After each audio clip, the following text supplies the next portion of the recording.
So, good day everyone. Good morning, sir. My name is Mary Joyce Bulahenya. At ngayon, tatalakayin natin ang mga bansa na kabilang sa Police Trusted sa buong mundo.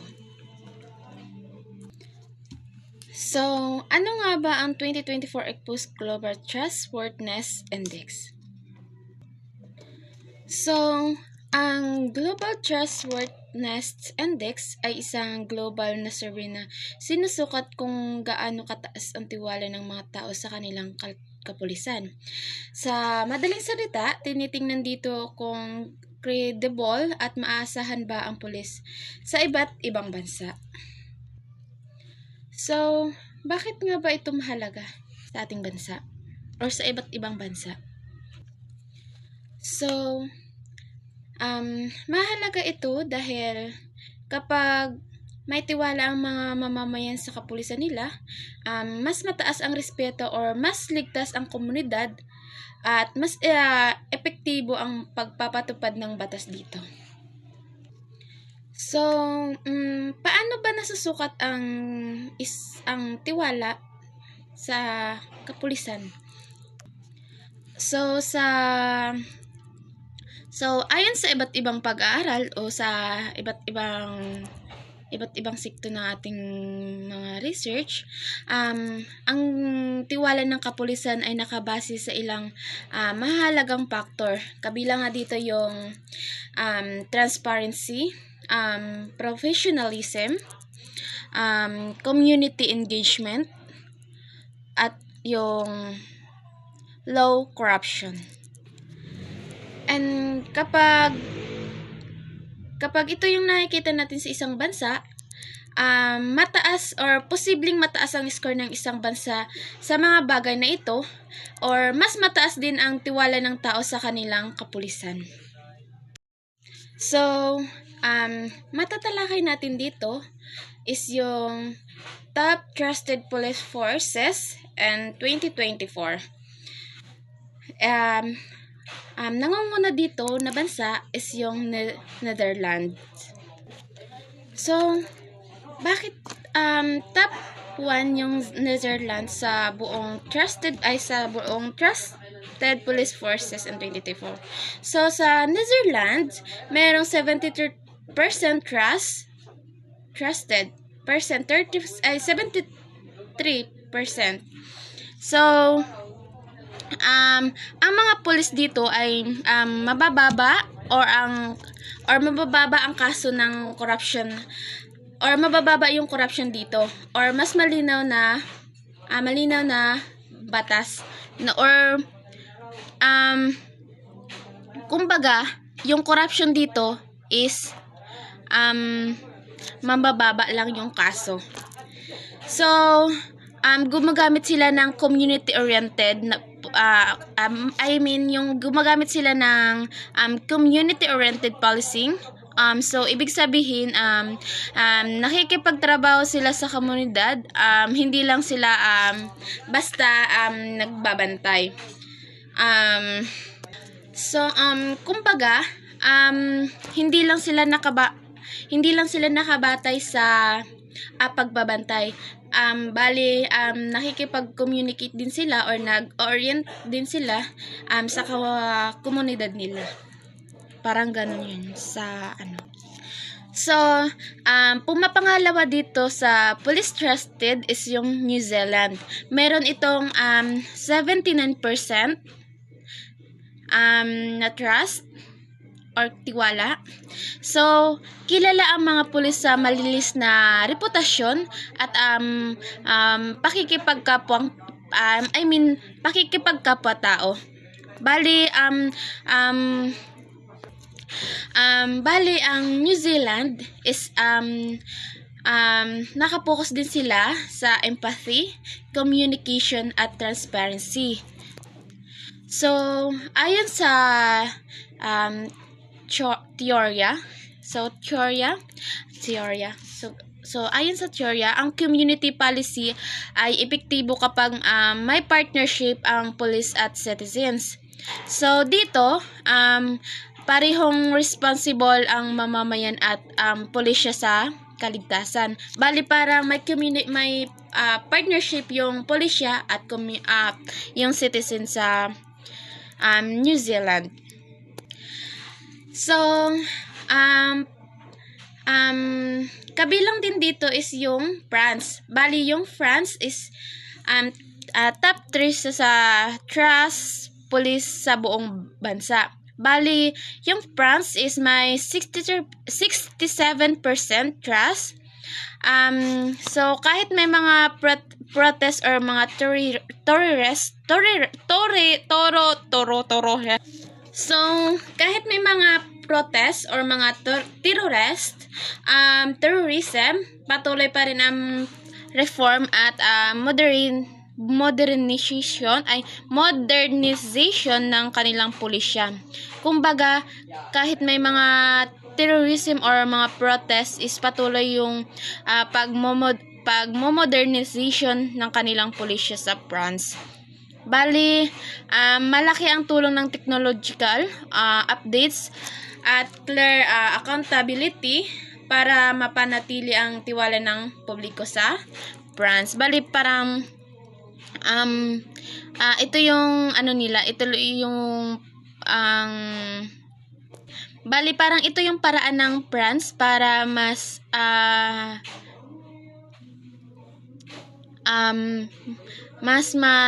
tiwala yung mga tao sa kanilang pulisya. Parang aktibo sila sa pag-modernization sa kanilang bansa. So, yun na nga. So, kabilang din dito yung Belgium. Bali yung Belgium is top 4 siya sa buong mundo sa sa trusted police. Pero bali yung Belgium is mayroong 66% trusted. So pinagsama ang local at federal police. Kaya sa efficient ang sistema nila. Bali parang ito yung efficient ang sistema nila. Bali malinaw ang mga patakaran ng fair treatment at internal justice sa Belgium. Kaya nasasalamin ito sa pakikitungo nila sa publiko.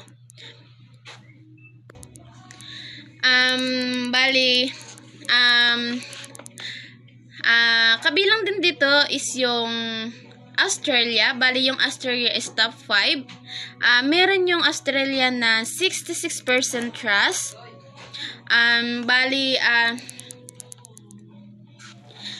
Sa Australia is sila yung seryoso sa ethic training at competence systems. So ayon sa broken window theory, kumbaga, kapag inaayos agad nila yung maliliit na problema, naiiwasan ang mas malalaking krimen. So kaya mas kampante ang mamamayan. Balik kapag may maliliit silang problema sa kanilang bansa, is merong agad-agad silang may action. Para kaya mas kampante ang mamamayan sa kanilang pulisya. Parang agarang action agad yung sa Australia kapag may mga krimen na nangyayari. Kaya na solve agad yung case na ganun. So, bakit kaya ito mahalaga sa atin? So, ito ay hindi lang ito ranking. Isa itong paalala na kapag maayos ang sistema ng pulisya, lumalakas ang tiwala ng isang mamamayan. Kumbaga, mas tiwala ang mamamayan kapag ang pulisya ay may maayos na sistema. Kumbaga, kapag may tiwala ang mas ugnayan or may kaunti ang krimen, kumbaga kapag may tiwala ang isang mamamayan, mas maayos ang ugnayan, mas kaunti ang krimen, at mas ligtas ang isang lipunan. So mahalaga din mahalaga rin ang role ng isang batas. Kapag alam ng tao ang katarungan at ang makatao ang kapulisan, mas cooperative sila. Bali, parang aktibo sila at mas lumalakas ang kabuuang sistema ng hustisya sa isang krimen. So, sa madaling salita, mataas ang tiwala ng isang tao kapag malinis or professional or makatao at transparency ang isang pulisya. Bali kapag malinis yung gawa ng isang pulis is mas may tiwala ang isang mamamayan sa isang pulis kapag malinis yung gawa or malinis gumawa ng isang batas ang pulisya. Kumbaga mataas ang tiwala kung malinis, proteksyonal, makatao at transparent ang isang pulis sa kanyang sa kanyang bansa or sa isang komunidad. Thank you po.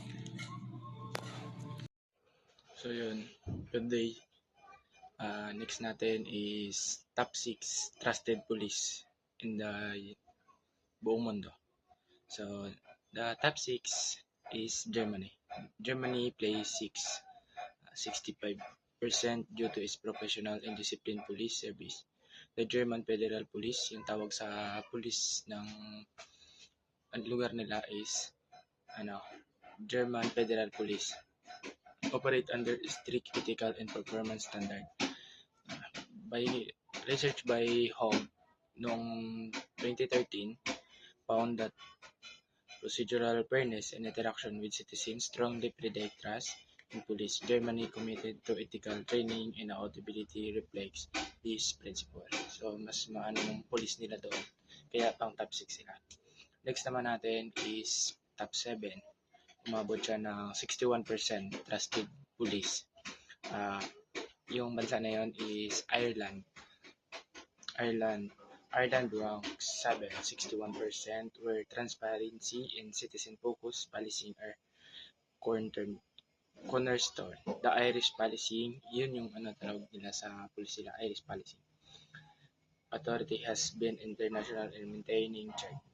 According naman kay Conway, ngayong bago lang, 2021, open oversight and engage with civil society organization, increase citizen sense of justice in conclusion. This model demonstrates the public trust grow when policing align with democratic values. So, yun, maganda rin yung kanilang police policing nila doon. Kaya nakasama rin sila sa top 20 yung Ireland. Sunod naman natin is top 8. Canada, 60% yung public trust nila. Recognized for its community policing and low corruption levels, studies by policing nila, tsaka mababa yung corruption ng police nila doon. Ayon naman kay Murphy and Cernay noong 2011,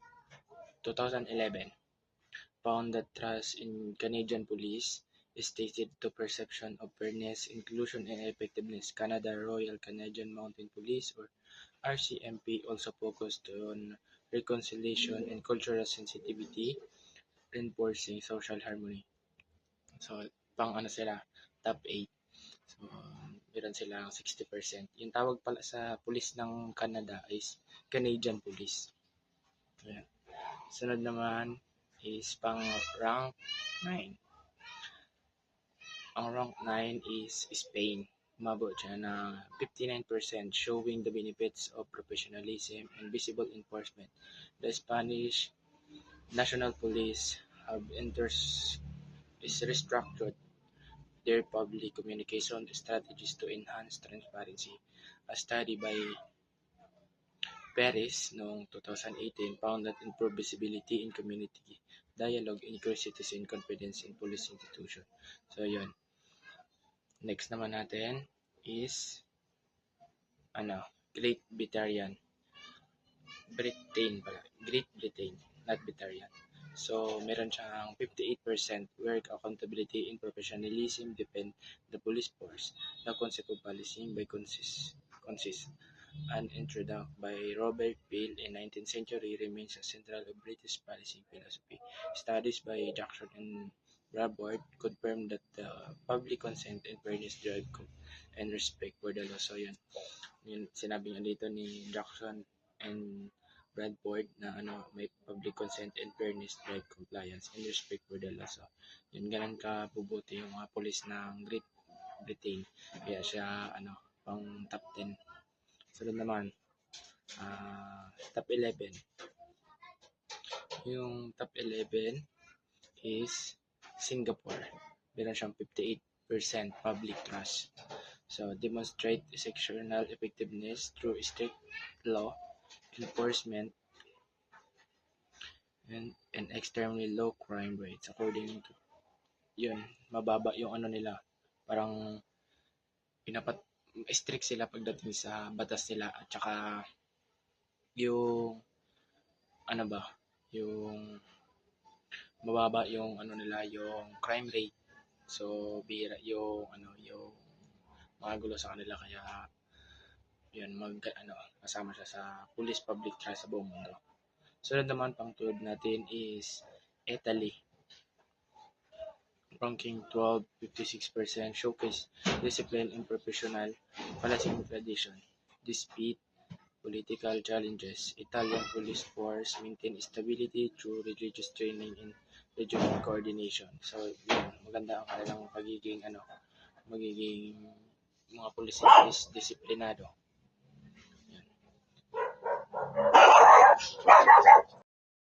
So hello sir, good afternoon. So continuation lang sir about sa Police Trust, top 20 Police Trust uh, sa buong kapulisan sa buong mundo. So dito sa pang 14th place na nakakuha ng 54% sa pangkabuuan ay ang nakakuha yung United States, which is dito sa United States ipinapakita ng United States ng na unti-unting gumaganda ang tiwala ng mga tao sa kanila dahil sa mga reforma nila at sa community policing. Ayon din kay Scogan noong 2006, sinabi niya dito na tumataas yung tiwala ng tao kapag bukas yung komunikasyon ng mga pulis at mamamayan. At kapag tinutugunan ng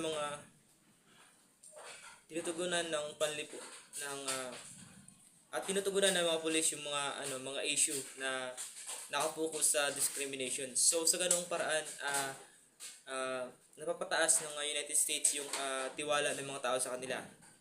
So yun. So dako naman po tayo dito sa pang 15th place, which is dito sa pang 15th place nakakuha sila ng 53%, which is ang bansa na pang 15th place ay ang ating bansang Pilipinas.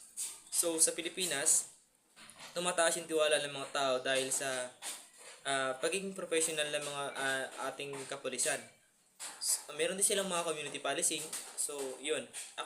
Ayon kay David, noong 2020, sinabi niya na tinututukan ng PNP National Police ang pagiging transparent sa pamamagitan ng mga programa sa bayan, ganun. At sa ganung paraan is napapalakas at napapataas nila yung tiwala ng mga tao sa kanila at parang magaya rin sa United States, ang mga police ay direkta rin nakikipag-coordinate sa mga mamamayan.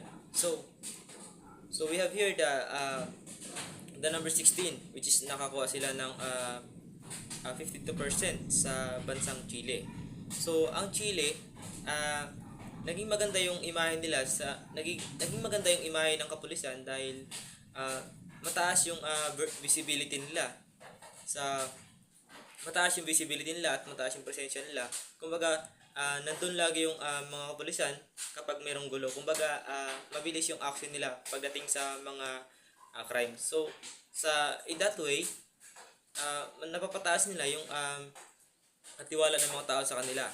So So, next we have here the number 15, which is Japan, na nakakuha ng 51%. So, sa Japan, alam naman natin na ang Japan ay kilala sa bansa na disiplinado.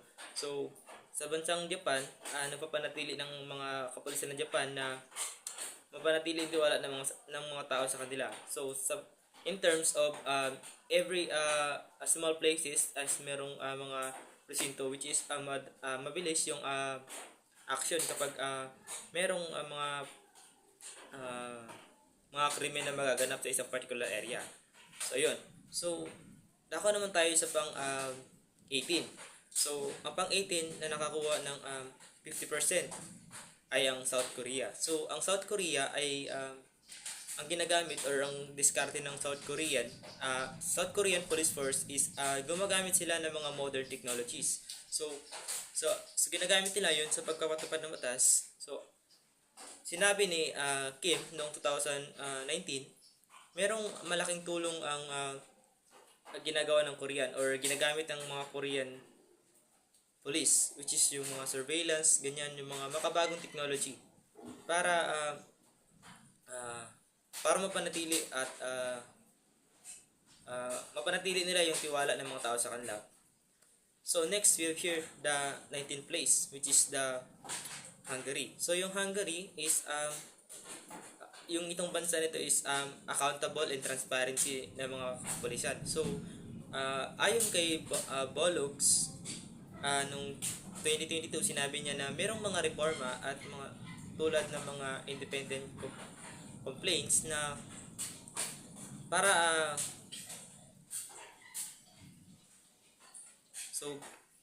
meron silang reforma para mabilis mai-report o para maiwasan ang pag-aabuso sa kapangyarihan ng mga kapulisan. So sa ganung paraan, ang mapapabilis o mapapanatili yung tiwala ng mga tao sa ating mga kapulisan. So lastly, we have here